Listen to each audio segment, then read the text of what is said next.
there are numerous narrations in Sahih Bukhari and Sahih Muslim that our Prophet Muhammad ﷺ, sihr was done against him.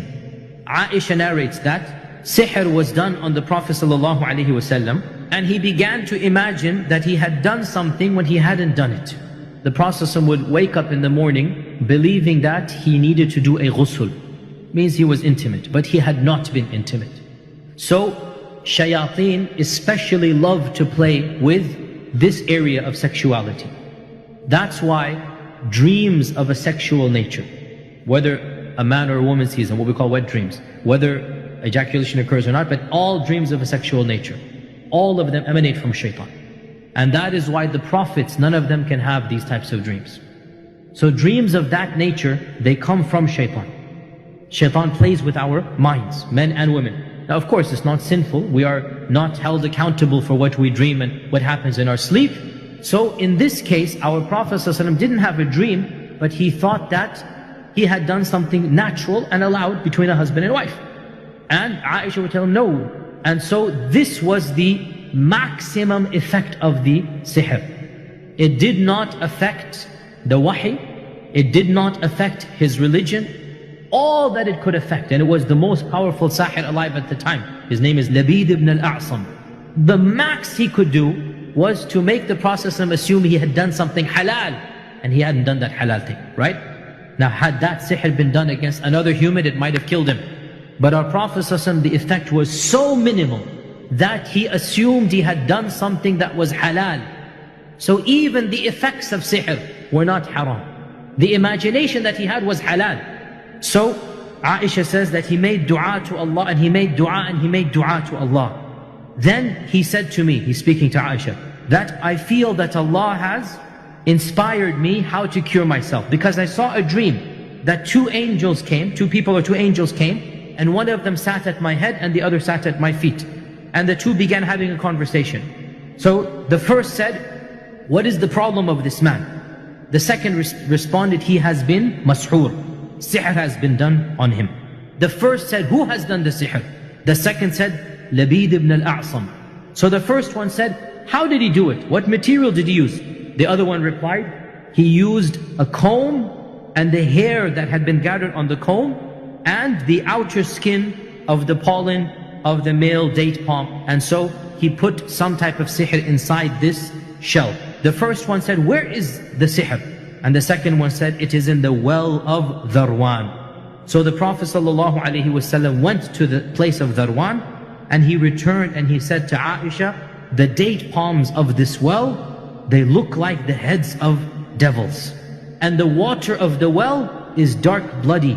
And Aisha said that, did you take out that magic with which the sihr was done? And the Prophet ﷺ responded in one narration, no. For Allah has cured me of that, and I am afraid that if I take it out, it might cause more harm if the people see it and whatnot. And so the well was ordered to be destroyed and covered up. We learn many things from this narration. First and foremost that Iman and taqwa in and of itself does not necessarily 100% protect you from sihr. Rather, it can minimize the effects of sihr. We also learn from this narration that most magic occurs by using some type of body parts of the one upon whom the magic is done. So the most common things used are hair and nails, and also clothing items. We also learn that one of the main ways to combat sihr is through dua to Allah. Because Aisha says he kept on making dua, he kept on making dua. According to another hadith, the angels recited Surah Falaq and Surah Nas. And according to another narration, Surah Falaq and Surah Nas were revealed because of this occasion. So we learn therefore that Surah Al-Falaq and Surah Al-Nas are of the most powerful cures for sihr. And both Falaq and Nas basically directly or indirectly talk about sihr. وَمِن شَرِّ النَّفَّاثَاتِ فِي الْعُقَدِ. I seek refuge in Allah from the evil of those women who are blowing on knots. One of the types of sihr is to take some hair, to take some item and tie some knots and then do your incantations, similar to voodoo dolls in our times, right? You throw a pin in and you do this. So all of this is types of sihr. I seek refuge in you from the evil of those that are doing sihr. And قُلْ أَعُوذُ بِرَبِّ النَّاسِ مَلِكِ النَّاسِ إِلَّهِ النَّاسِ مِنْ شَرِّ الْوَسْوَاسِ الْخَنَّاسِ الَّذِي يُوَسْوِسُ فِي صُدُورِ مِنَ الْجِنَّةِ وَالنَّاسِ. General seeking refuge in Allah from the jinn. And the jinn are the cause of sihr. So, we are talking about sihr that is in our vernacular called black magic or the dark arts. You cannot have sihr without the jinn. Every sihr has to have jinn involved. Because in the end of the day, how does something happen? The magician has no power. The magician pretends that he has power. In reality, the power of the magician is nothing other than the physical, natural services of the jinn. And we understand that the jinn have, for some reason, agreed to help the magician. Magic is nothing other than what the jinns are naturally capable of doing. There's no supernatural, there's no mystical, there's no semi-divine. The jinns are not all powerful. Rather, Allah has given them strengths that He has not given us. And He has given us strengths that He has not given them. The jinn is basically not saying kun fayakun. Only Allah has that power. The jinn does not have what we would call genuine supernatural power. Whatever the jinn is doing, the jinn has the power to do physically. Because the jinn can enter the body, and the jinn has access to the blood. As we know, the Prophet said the jinn runs in the blood, right? He has the hiddenness, he can transfer knowledge, he can do this and that. And the jinn has other powers we might not know about. But it's physical for the jinn and not supernatural. So, all sihr is basically jinns doing their tricks. How do we combat magic? Remember that you are reaching out to another world, and that is the world of the jinn. And you do not have the physical strength to combat the jinn. You only have one power, and that is La hawla wa la quwwata illa billah. Allah has the power over the jinn.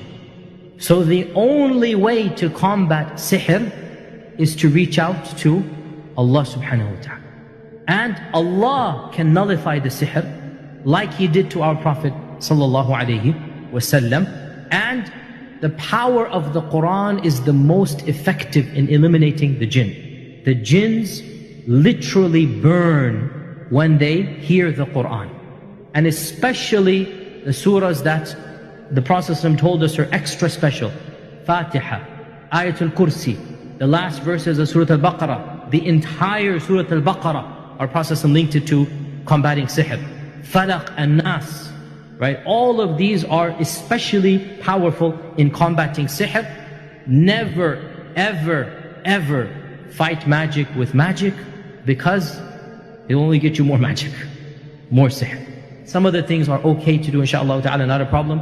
So to write the Quran, and it has to be Quran, and put it in water to drink, not a problem, inshaAllah ta'ala. To blow the Quran onto something and give it to you, again, if it's the Quran, not a problem as well. Even to write Quran, as long as it is Quran, and put it on the body, but you have to read it, make sure it is entirely Quran.